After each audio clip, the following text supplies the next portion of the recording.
Hello. నేను doctor Ravishankar, paediatrician, neonatologist, Soumya children's hospital, Hyderabad, SR Nagar.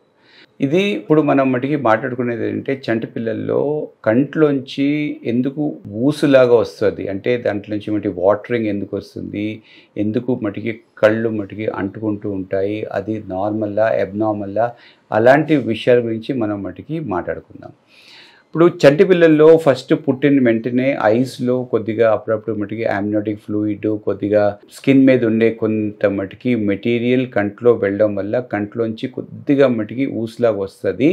దాన్నే మనం కెమికల్ కంజంక్టివైటిస్ అంటాం అన్నమాట. అప్పుడప్పుడు ఈ బర్త్ కెనాల్లో ఉండే మటుకి బ్యాక్టీరియా వల్ల కూడా వాళ్ళకి ఒక టైప్ ఆఫ్ బ్యాక్టీరియల్ కంజంక్టివైటిస్ వస్తూ ఉంటుంది అన్నమాట.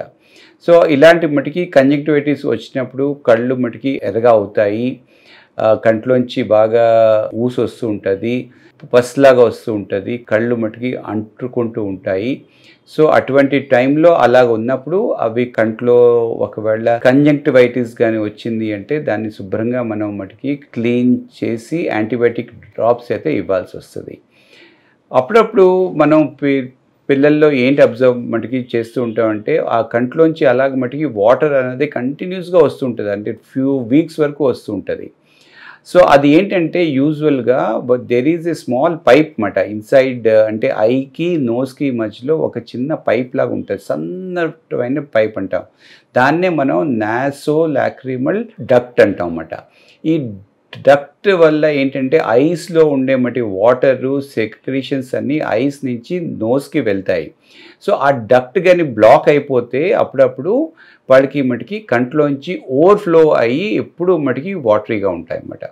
సో దీన్నే మనం ఈ ఎన్ఎల్డి అబ్స్ట్రక్షన్ అంటాం అన్నమాట. సో దీన్ని ఇలా కానీ పిల్లలకు కానీ ఎలా కంటిన్యూస్గా ఉన్నట్లయితే మనం మటుకి ఏం చెప్పాలి అంటే, ఐస్లో ఒక మటుకి కార్నర్లో మసాజ్ చేయమని చెప్పాలి. ఇలాగా మసాజ్ కానీ పిల్లలకి కానీ మనం కానీ చేస్తూ ఉంటే ఈ డక్ట్ అన్నది ఏదైతే మనకి ఐస్కి నోస్కి మధ్యలో ఉండే చిన్న డక్ట్ ఉంటుందో అది ఓపెన్ అప్ అవి ఈ ఐస్లో ఉండే మటుకి వాటర్ అంతా మటుకి కిందకు వచ్చేస్తుంది, అలాగ బయటికి రాకుండా ఉంటుంది. ఇలాంటి మటుకి ఐ మసాజ్ అన్నది చాలా రోజులు మనం మటుకి చేయాలి. అది పూర్తిగా కంట్రోల్ అయ్యేంత వరకు, తగ్గేంత వరకు చేస్తూ ఉండాలి. కంట్లో మటుకి మన ఇంట్లో మటుకి యూజువల్గా ఏంటంటే ప్రాక్టీస్ ఏంటంటే ఇది పెడుతూ ఉంటారు, ఏంటంటే మటుకి కాటుకు పెడుతుంటారు. సో కాటుకు అన్నది ఈ ఐస్ కింద పెట్టడం వల్ల అప్పుడప్పుడు ఫింగర్స్ మీద ఉండే మటుకి బ్యాక్టీరియా కానీ నెయిల్స్ కూడా ఇన్సైడ్ మటుకి వచ్చాయి, అప్పుడప్పుడు ఐలో ఇంజురీ కానీ ఇన్ఫెక్షన్ కానీ వచ్చే ఛాన్స్ ఉంటుంది. సో అది అన్నది అంత మంచి మటుకి ప్రాక్టీస్ అయితే కాదు. సో ఐస్లో మటుకి కాటుకు పెట్టడం అన్నది మంచిది కాదు, దానివల్ల ఐలో ఇన్ఫెక్షన్ ఇంజరీ వచ్చే ఛాన్స్ ఉంటుంది.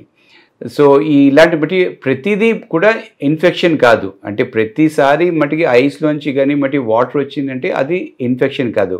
అది మనం మటుకి ఇన్ఫెక్షన్ అని ఎప్పుడు అంటామంటే, ఎప్పుడైతే ఐస్లోంచి వచ్చింది ఎల్లోయిష్గా వస్తుంది, బాగా ఎక్కువ వస్తుంది, కళ్ళు రెండు బాగా మటుకి అంటుకుపోతున్నాయి, అప్పుడే అది మనం మటుకి ఐ ఇన్ఫెక్షన్ అంటాం.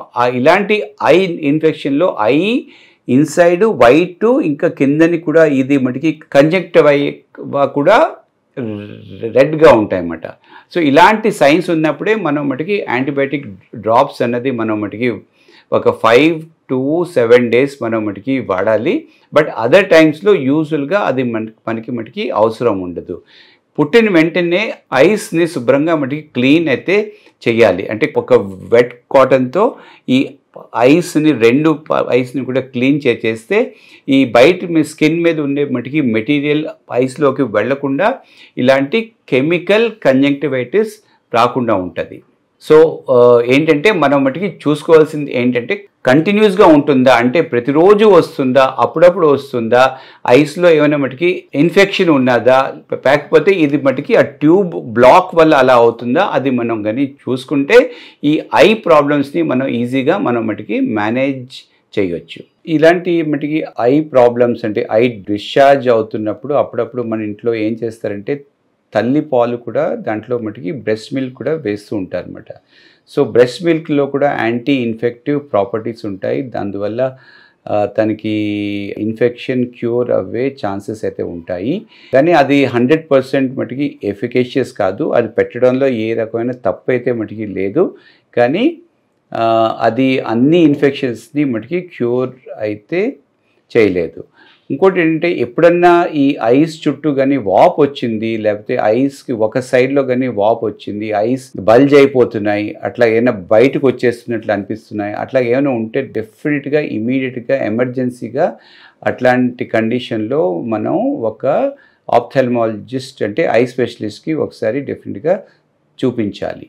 NICU అంటే నియోనేటల్ ఇంటెన్సివ్ కేర్ యూనిట్. ఇది ఒక స్పెషలైజ్డ్ ఇంటెన్సివ్ కేర్ అన్నమాట. అంటే ఎక్కడైతే అప్పుడే పుట్టిన పిల్లలు అంటే 28 days కంటే తక్కువ ఏజ్ ఉన్న పిల్లల్ని ఇక్కడ మనం ఉంచుతాము. అండ్ వీళ్ళకి అంటే ఇందులో ఎక్కువగా ఉంచేది ఎవరినంటే ప్రీమెచ్యూర్ బేబీస్ని ఉంచుతాం. అంటే తక్కువ మంత్స్లో పుట్టిన పిల్లల్ని, తక్కువ వెయిట్తో పుట్టిన పిల్లల్ని. ఇంకా